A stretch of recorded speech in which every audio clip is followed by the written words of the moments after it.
জাতীয়করণ বাস্তবায়নের দাবিতে টানা ২০ দিন ধরে জাতীয় প্রেস ক্লাবের সামনে অবস্থান কর্মসূচি পালন করছেন ইবতেদায়ী মাদ্রাসা শিক্ষকরা।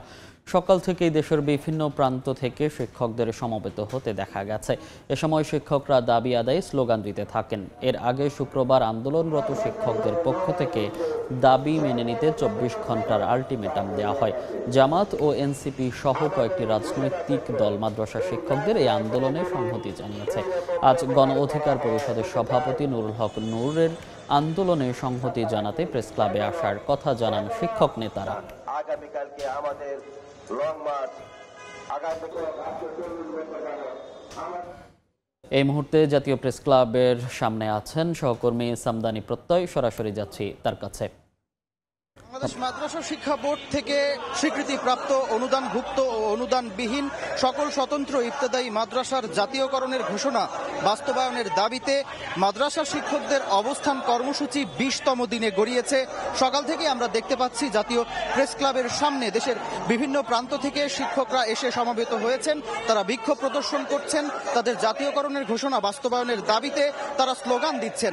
তাদের এখানে শিক্ষকরা বলছিলেন যে তাদের জীবদ্দশার স্বপ্ন প্রাথমিক বিদ্যালয়ের মতো ইবতেদায়ী মাদ্রাসার শিক্ষকদেরও জাতীয়করণ করা হবে। তারা ৪০ বছর ধরে এসব প্রতিষ্ঠানে কাজ করে যাচ্ছেন, নামকাওয়াস্তে বেতনে তারা সেই অবস্থা থেকে মুক্তি পান। তারা তাদের সেই সরকারিকরণের যে স্বপ্ন, সেই স্বপ্ন সত্যি হয়েছিল ২৮ জানুয়ারি ২০২৫ তারিখে সরকারের পক্ষ থেকে তাদের জাতীয়করণ করা হবে এমন একটি ঘোষণা দেওয়া হলেও তাদের সে স্বপ্ন অধরা থেকে যায়। তারপরই থেকেই কিন্তু তারা এই প্রেস ক্লাবের সামনে অবস্থান কর্মসূচিতে রয়েছেন।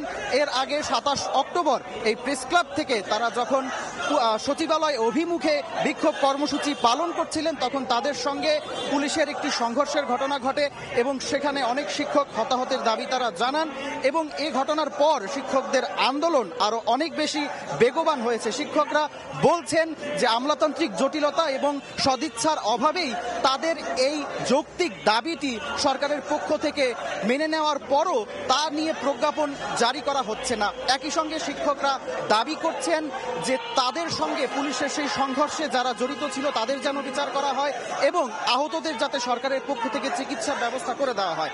একই সঙ্গে তারা দাবি জানাচ্ছেন শিক্ষা সংশ্লিষ্ট যে প্রশাসন রয়েছে, শিক্ষা সংশ্লিষ্ট সেই প্রশাসনের যারা দায়িত্বপ্রাপ্ত রয়েছেন তারা যেন তাদের সঙ্গে আলোচনায় আসেন, তারা যেন তাদের সঙ্গে কথা বলেন। একই সঙ্গে শিক্ষকরা এখানে জানাচ্ছেন যে এই আন্দোলন তারা চালিয়ে যাবেন। আমরা জানতে পেরেছি এই আন্দোলনে অনেকগুলো রাজনৈতিক দল, এনসিপি, জামায়াত সহ আরো বেশ কয়েকটি রাজনৈতিক দল শিক্ষকদের এই আন্দোলনে সংহতি জানিয়েছেন।